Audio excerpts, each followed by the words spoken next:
मुहर्रम इस्लामी calendar का पहला महीना है, लेकिन इसका महत्व केवल नए साल की शुरुआत होने तक सीमित नहीं है। इस महीने की सबसे महत्वपूर्ण घटना करबला से जुड़ी मानी जाती है, जिसने इस्लामी इतिहास पर गहरा प्रभाव डाला। विशेष रूप से 10 मुहर्रम, जिसे आशुरा कहा जाता है, उसी घटना की याद से जुड़ा है। हजरत मोहम्मद सल्लल्लाहु अलैहि वसल्लम के इंतकाल के बाद मुस्लिम समाज में नेतृत्व का क्रम आगे बढ़ा। कई वर्षों बाद सत्ता यजीद प्रथम के हाथ में आई। उस समय राजनीतिक और सामाजिक परिस्थितियां बदल रही थीं। यजीद चाहता था कि प्रभावशाली लोग उसके शासन को स्वीकार करें। उसी समय इमाम हुसैन सामने आए। इमाम हुसैन हजरत मोहम्मद सल्लल्लाहु अलैहि वसल्लम के नवासे थे और उन्हें समाज में सम्मान प्राप्त था। ऐतिहासिक परंपराओं के अनुसार उन्होंने कहा कि नेतृत्व और शासन न्याय, नैतिकता और जिम्मेदारी के आधार पर होना चाहिए।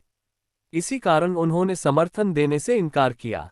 इसके बाद इमाम हुसैन ने मदीना से प्रस्थान किया और बाद में मक्का पहुंचे।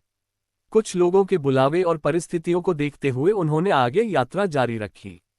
उनके साथ परिवार के सदस्य, बच्चे और साथी भी थे। यात्रा के दौरान उनका काफिला करबला पहुंचा। वहां उन्हें रुकना पड़ा। ऐतिहासिक वर्णनों में बताया जाता है कि कई दिनों तक कठिन परिस्थितियां रहीं। फिर 10 मुहर्रम का दिन आया, जिसे आशुरा कहा जाता है। उस दिन संघर्ष हुआ। इमाम हुसैन के कई साथी शहीद हुए। अंत में इमाम हुसैन भी शहीद हो गए। इस घटना को बहुत से मुस्लिम समुदाय त्याग, धैर्य और सिद्धांतों पर अडिग रहने की मिसाल के रूप में याद करते हैं। करबला की घटना के बाद इमाम हुसैन के परिवार के बचे हुए सदस्यों ने इस घटना को लोगों तक पहुंचाया और समय के साथ यह इतिहास का महत्वपूर्ण हिस्सा बन गई। आज मुहर्रम अलग अलग समुदायों में अलग तरीकों से मनाया जाता है। शिया समुदाय करबला की घटना को शोक, मजलिस और स्मरण के रूप में याद करता है। सुन्नी समुदाय आशुरा के दिन को धार्मिक महत्व देता है। कई लोग रोजा रखते हैं और इबादत करते हैं।